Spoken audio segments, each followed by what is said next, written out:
The 2009 World Conference of Science Journalists, held in Westminster in London, featured a development strand supported by the Department for International Development, or DFID. With guest speakers from all over the world, the development events looked at a range of issues in modern science journalism, such as the challenges facing science journalists worldwide, the problem of finding credible science sources, and the opportunities for collaboration between researchers and journalists in the developing world. In this special podcast for the World Conference, we'll be discussing these and hearing from speakers and delegates at the conference. I'm Ben Valsler from thenakedscientists.com. First, a snapshot of what draws international visitors to the World Conference. I'm Cecilia Rosen from Mexico. I work for the Reforma newspaper in Mexico City. This is the first science journalism conference for me, and I've been interested not only in practicing science journalism, but also on research on it. So for me, it's very interesting to know what are the discussion about how we science journalists do our work and how can we improve our work. Yeah, my name is Akin Jimo. I'm a program director with Development Communications Network in Lagos, Nigeria. I'm here because there's a lot of commonalities when it comes to issues around the world. Issues of science is the essence of life, and it's very important for one to know what is really going on, because whatever happens in the northern part of the world has relevance with what goes on, in the southern part of the world. So we have a lot of commonalities, and this is an opportunity to learn what is really going on and how do we address those issues. We think globally, but we have to act locally. That is the essence of the whole thing. I'm Laura Garcia Oviedo. I'm from Argentina. I'm a freelance science journalist. This is the second time I attend this conference. I went to Melbourne last 2007. And there, it was the first time I felt I was not a strange thing. There were many other science journalists that were thinking about the same issues, how to improve their skills in covering science. And so that time in Melbourne, I said, wow, this is amazing. So this time I also applied for a scholarship because I wanted to be here and meet other people and learn with other people and attend to the different sessions. I think it's really exciting because there are many things going on like climate change or Darwin. It's really a very good opportunity to be here with other colleagues from all around the world. So enthusiasm abounds for the global visitors to London, but it's bound to a real understanding of the problems facing science journalists, especially in the developing world. Nadia El Awadi, now president of the World Federation of Science Journalists, explains. The problems that we have in the Arab world related to science journalism are several. Before I talk about that, let me just emphasize that we do have a large number of science journalists, especially in Egypt, that are now focusing on covering science and health and environmental issues. And it's increasing in the Arab world as well. And we have some training opportunities that have been giving our journalists some skill building on these issues. But that does not mean that we don't have problems. And the main problem, in my opinion, that our journalists have is language, because that limits their access to information. Another important problem is training. Although we do have some training in the region, we need more.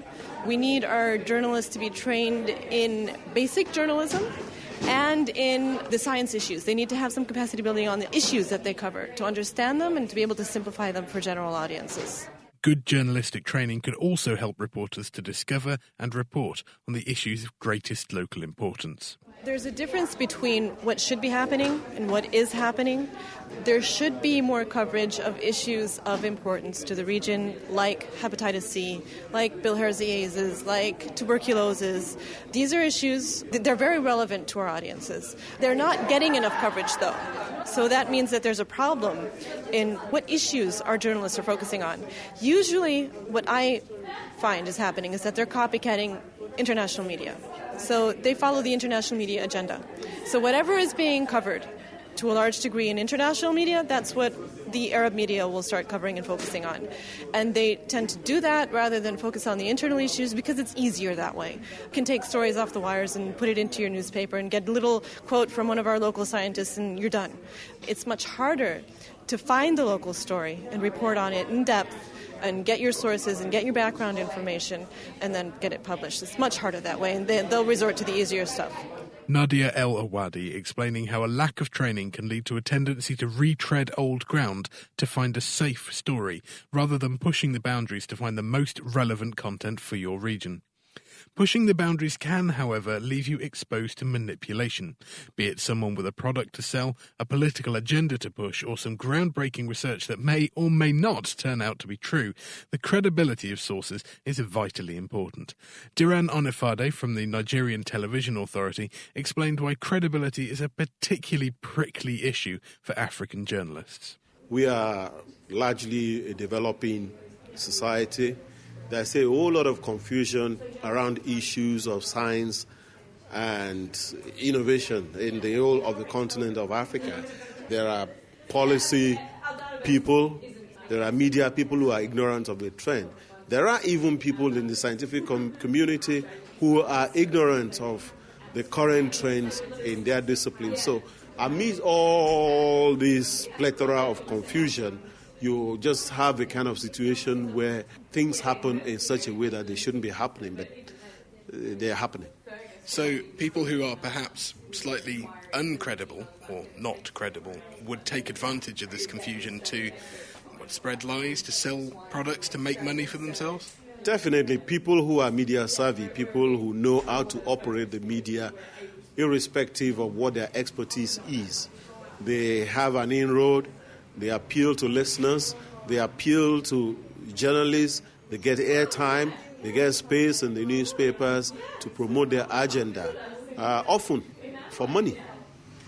Now, people trying to make money is not really something we can complain about too much, but often, certainly when science is involved, we're talking about medicine, and in fact, they're trying to make money, but they're also putting people's lives at risk. It also has a lot to do with the regulatory environment. Things get politicized. You'll find people who otherwise are from the scientific community, maybe not practicing in their specific area of science, but at least people with some knowledge of science, actually going about to do what they do not have expertise in, or doing things wrongly, and they are not facing sanctions from their colleagues just simply because the regulatory environment is kind of loose. So all these are the things that need to be worked on by professional bodies, by the scientific community, but even policy makers and government standards have to be set. In many of the cases, these standards aren't there yet. And how do you make sure that somebody you're talking to or a paper that you're relying on for a science story, how do you ensure that they are actually credible? By being informed yourself and asking the right question. I mean, if for instance, it does happen in Nigeria that people call press conferences to announce research results, and these are individuals, not teams. You find somebody who will call journalists into a restaurant, give them a nice lunch, and now say, oh, they have now solved a problem that Einstein couldn't solve, or they have found a cure for diabetes. They do it, and they get away with it simply because they do not have colleagues who are willing to sanction them, or who are even willing to challenge them. That's not the way it should be. And the liars carry on with their lies. So personal education and a knowledge of how the scientific process works is really the way to avoid being taken advantage of. It's the key thing to do. But when you have a group of journalists who know that a restaurant is not the place to announce scientific results, he's going to ask you, wait a minute, Mr. Scientist or Professor, has this study been peer-reviewed? What was the sample? I mean, how did you conduct the research? What was the population? What specific samples are you talking about? You know, ask all these right questions that a layman should be able to want to understand. I mean, when you ask all these questions, the answer you get will let you know whether this is actually a credible person or somebody who should just be ignored. Diran Onifade there. Whilst peer review and a general awareness of the currently accepted science should safeguard you from manipulation, it's important to keep an open mind if you want to catch the groundbreaking science before it becomes mainstream, as the Australian Broadcasting Corporation's Robin Williams explains. I am very keen on mavericks, and I'm keen on people who are going to say something that seems to be out of the box. However, when I spotted them and when I see that they are willing to say things which are fairly bold, shall we say, I make a decision about whether it's an important thing that's going to threaten someone's life. For example, there are a couple of people in Perth.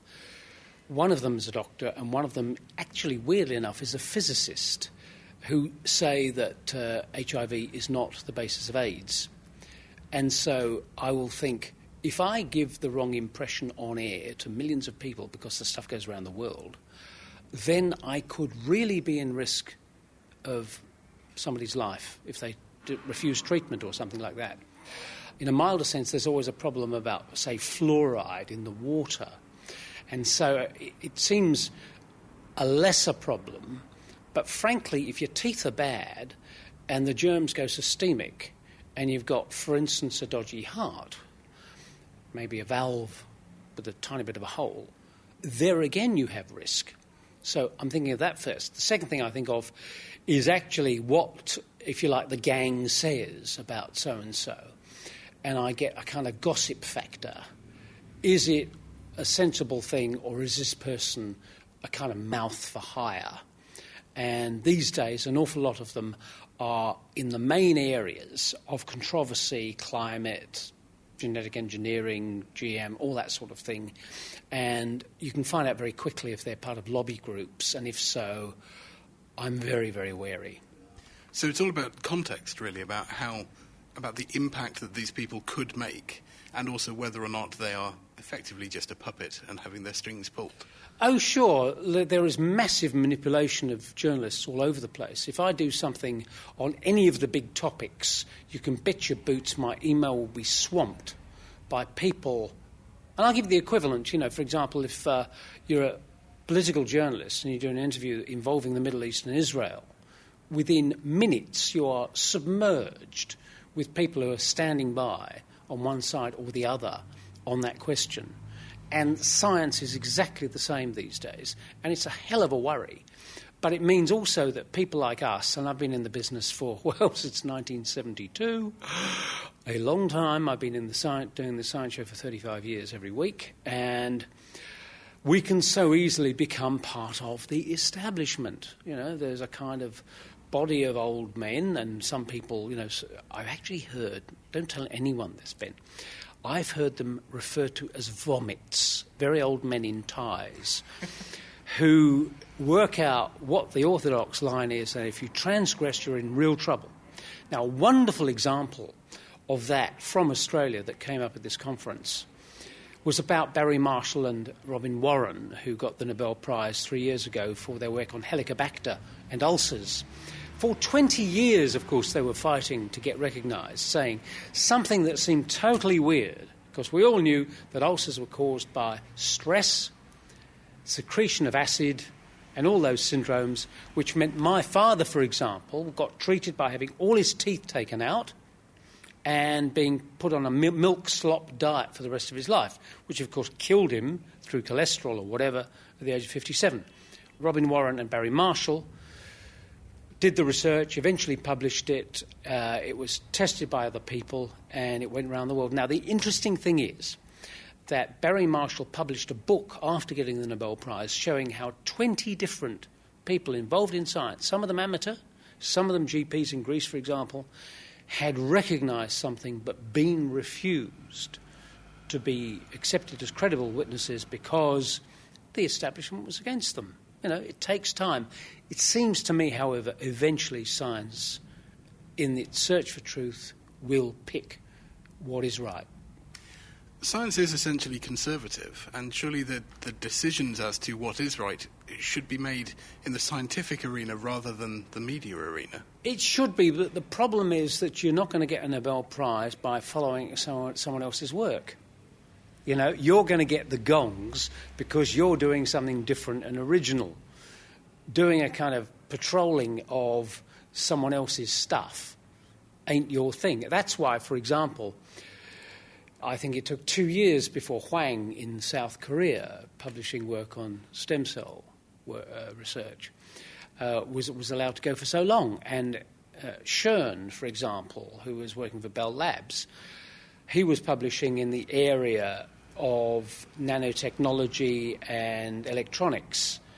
And somebody worked out that he was actually publishing a paper every 9 days, and somehow getting away with it for a long time. And he did this actually by getting credibility through phoning up a famous scientist and saying, what do you think about the thingness of thing of that, what's it on the through pass? And they'd have a discussion. A couple of weeks later, Strand would say, I've done an experiment. Do you mind if I quote you and put you in the citation, you know, as one of the authors? And the person who's obviously eminent and busy, oh, yeah, that's fine, thinking that's another tick. And that way, Strand got his own credibility by piggybacking on someone else's. So credibility by proxy. This is right. Very clever. But that took, I think, 2 or 3 years. And a science journalist, a woman, as well as a couple of other people, did this follow-up stuff.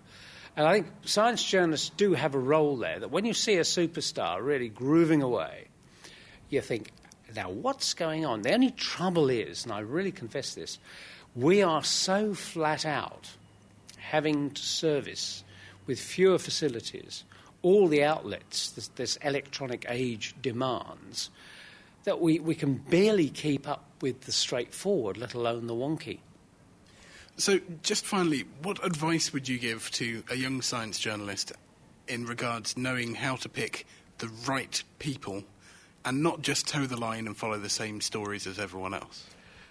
The first thing you need to do is to develop what technically we know in Australia as a bullshit filter.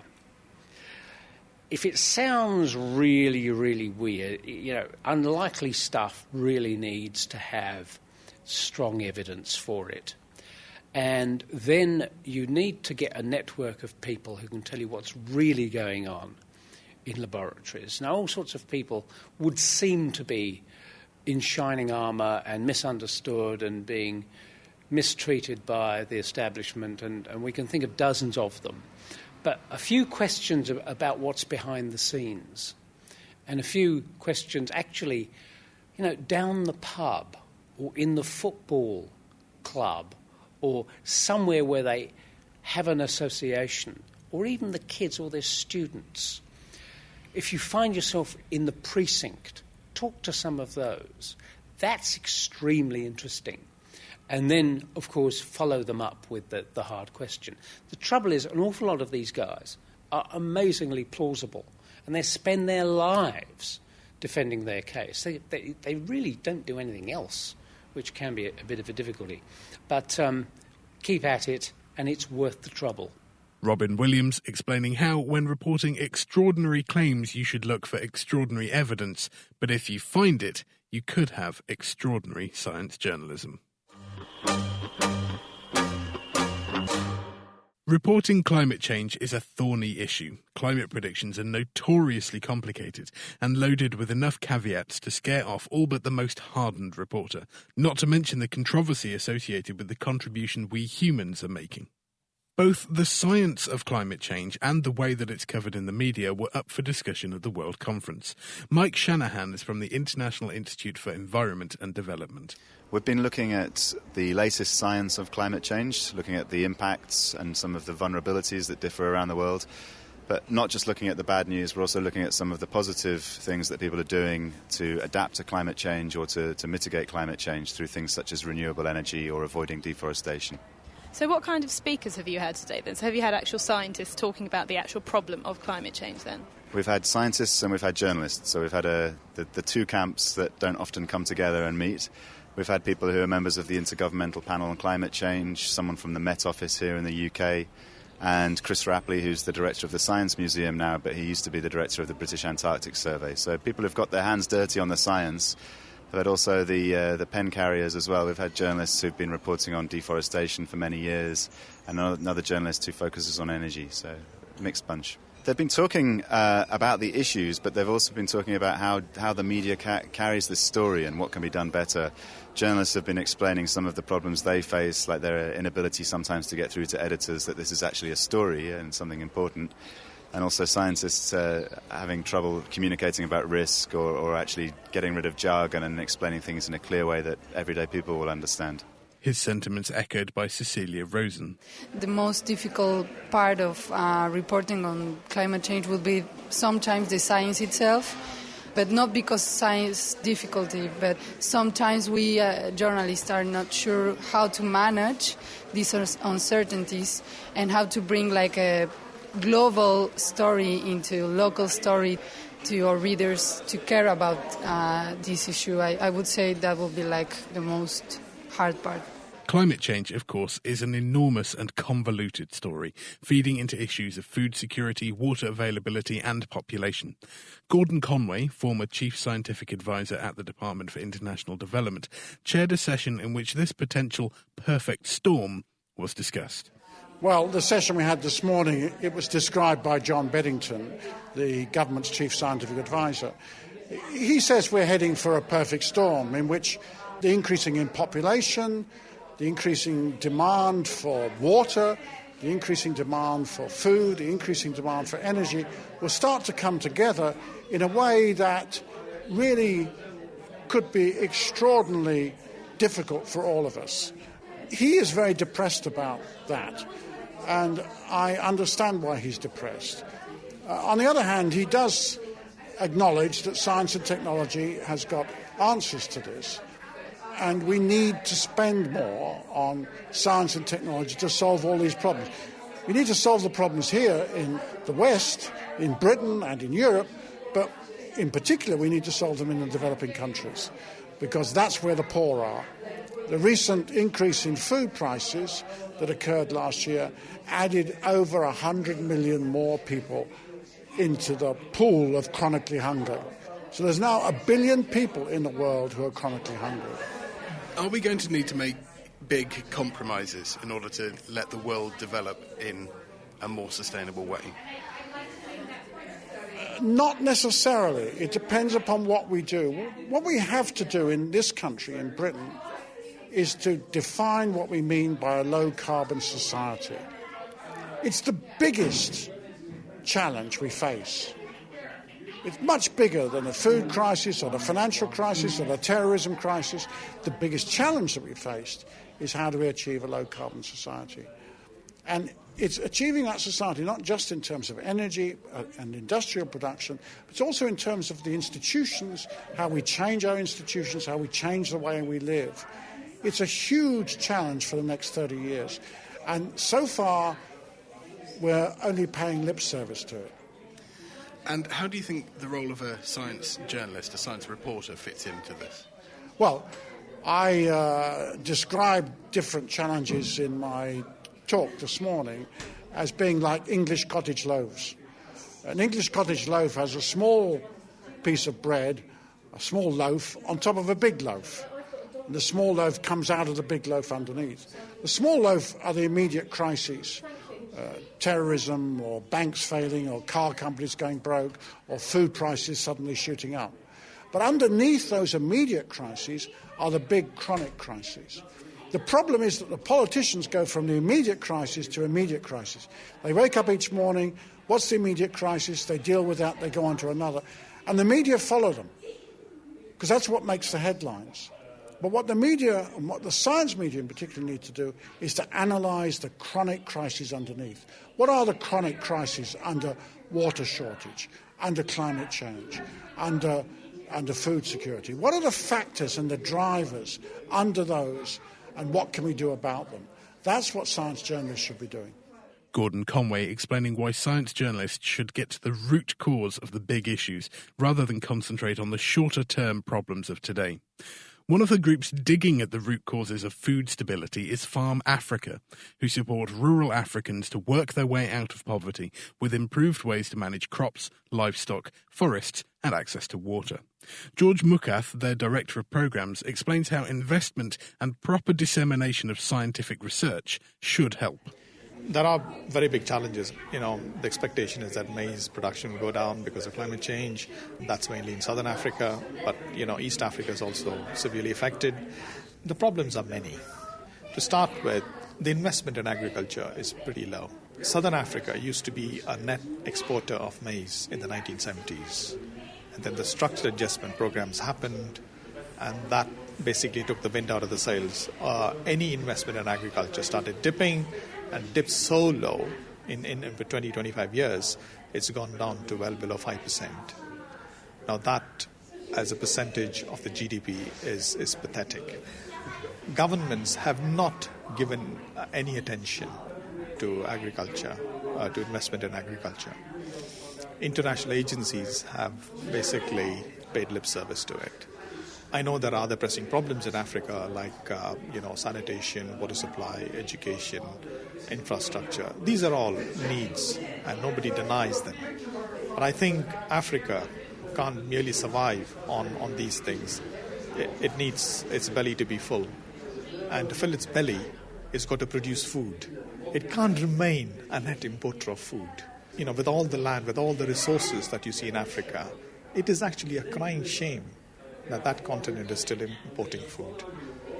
Lots of things have happened that have basically led to this state of affairs. Green Revolution happened in India, small-scale farmers were targeted, and that's where the output increased. We didn't learn any lesson from that. African small farmers were left by the wayside. Most governments, particularly in Asia, subsidize farm inputs.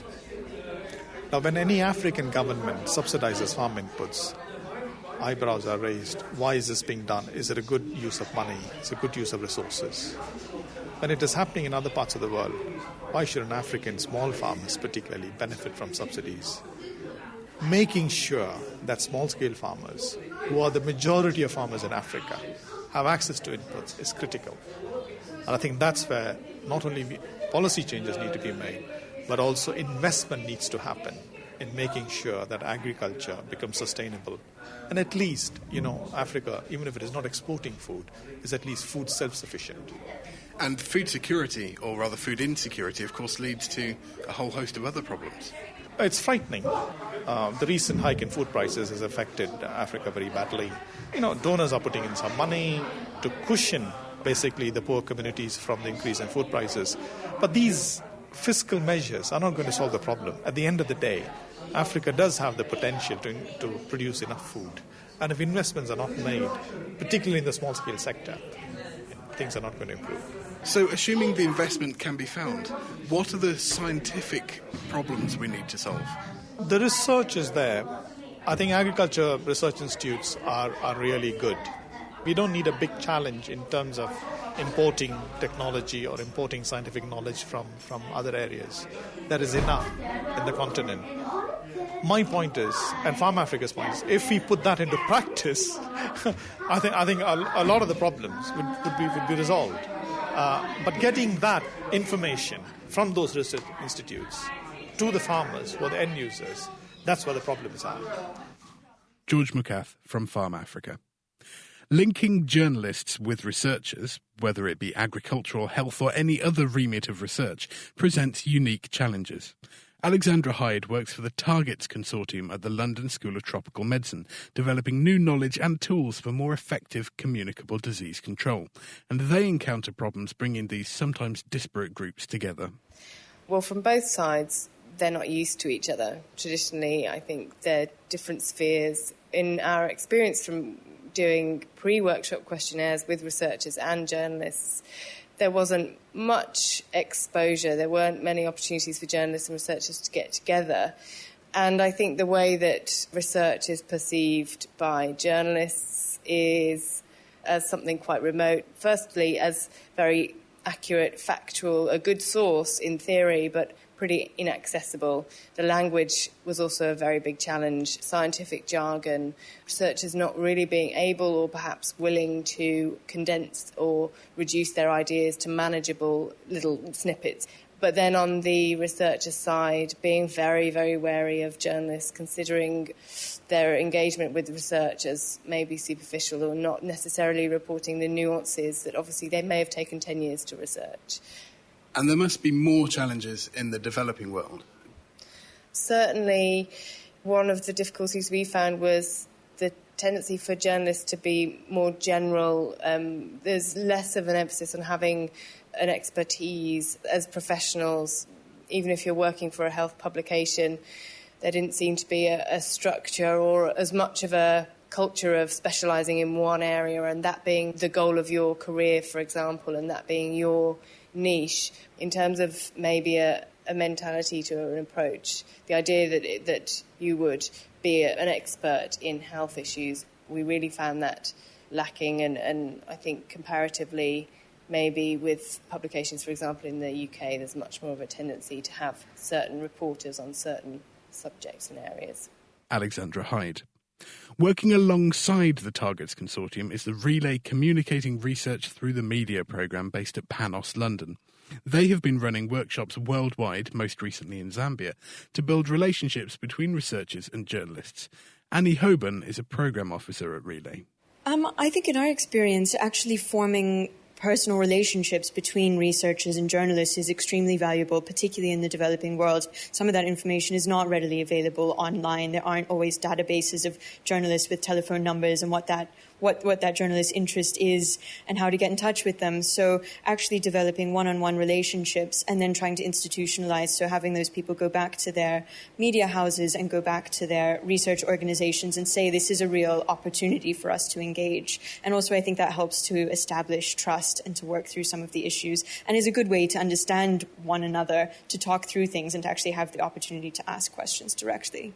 Is this something that we should tackle from both ends? Should we encourage researchers to be more proactive in finding journalists and publicising their work, whilst at the same time helping journalists to use the right techniques and have the right tools? I think that's absolutely critical, and it won't work if you only work with one side. For instance, if you only work with researchers to help improve their skills to communicate research, to condense key messages, to put themselves out there to journalists, and then journalists have no training whatsoever, they misrepresent, they don't engage properly with the material, and don't take it seriously enough, then there'll be a sort of backlash from the researchers when they see the outputs of that, and it will completely reverse the goal. So I think it's really important to work with both sides at the same time and actually to get each side to see a common purpose in communicating research for improved development outcomes. Also to get the feeling and the cultural shift for them to each go sort of an extra mile to make it easier for one another to sort of help themselves as well. You brought up the point of training there, which is a very good point. Journalists will obviously benefit from scientific training. It will make it easier for them to understand a story, which will make it easier and quicker for them to write it. But scientific training is something that many people spend their entire lives doing, and journalists don't have a great deal of time. Do you think it's possible to get a good enough grounding in daily workshops or perhaps an intensive week? We ended today by saying this was a 2-day workshop. We realise we cannot inform absolutely everyone about every nuance in TB research.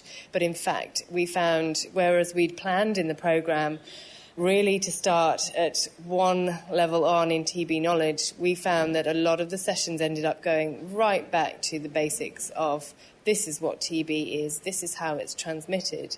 And especially as we've done work on social stigma, this is how it's not transmitted. And these are not the areas of concern with TB. And we do a lot of work with community groups, starting at that very same point. And we shouldn't assume that we can start any further on if we want to inform journalists about these things. And I think, no, in a 2-day workshop, that isn't going to solve everything. But the idea of, we wanted this workshop to be quite intimate, even bringing the researchers together. I think the main point here was showing people journalists are not totally unreliable hacks who are going to ruin your life's work. Researchers are not arrogant, boring, lengthy wafflers who can't come to a point. If we sit you together, you can discuss, you can talk, and you can get straight answers. And it was in the sessions where there was some debate, for example, about defining some terms relating to TB, where the researcher says something and it's still not good enough. You think you've simplified it, but you haven't. Come again. And then the researcher says, well, you've narrowed it down so that it doesn't mean anything anymore, and you must report accurately and include this aspect of the word. So it was incredible just to start at those very minute details, and maybe a few researchers and a few journalists from there will feel very differently next time they're asked to be involved with each other. I was just going to say, I think it's also so important to manage expectations, and that really came out as well, because at the very beginning of the workshop, I can recall one of the researchers saying how important it was to have specialized health reporting training, and that was critical. Now, in a lot of developing countries, it's not at that stage. In journalism schools, you won't find specialized degrees, and even sort of on-the-job training only has limited opportunities for that. And I think it was also surprising to see that they really did have only very basic knowledge on TB in many cases, the journalists, but that often prevents them, because they're embarrassed, to go to the researchers. So managing expectations on both sides then can open up a conversation, and ultimately, if you have the same common goal and purpose to communicate the research, then with sort of managed expectations, you can still do some really amazing things. And are you confident that we can bridge this divide? Are you confident that with constant effort and with a bit more work, we will be able to bring the two camps together and improve not only the quality of science reporting, but generally the quality of science knowledge for everybody that reads those newspapers? I think we have to, and I think a lot of funders of the research from that side have realised that, and the emphasis on communications from DFID is enormous, who fund our programme, and also filtering that through to our partners who in India are working on communicating their research much more accessibly, and also using communications to do that into the research process to get information in the first place. It's just becoming much more of a common currency. And also I think with multimedia, with the internet, with everything just trickling through, it's already so that you can't avoid it. And from my side, from seeing researchers, they've heard it again and again, and it's getting through. I think we were overwhelmed by the enthusiasm even before the workshop on both sides to be invited to an event like this and to work with the other actor, and the value of that. So the enthusiasm, I think, is really there. It's the practical skills and the sort of facilitation to make that happen in a more practical way that's needed. Annie Hoban, and before her, Alexandra Hyde, discussing the importance of bringing researchers and journalists together. You have been listening to a Naked Scientist podcast covering the development strand of events from the World Conference of Science Journalists. There are more podcasts and video from the conference on our website at thenakedscientists.com, where we have daily reports from the venue, as well as a focus on the biomedical and new media aspects of the week. I'm Ben Valsler. Thank you for listening, and goodbye.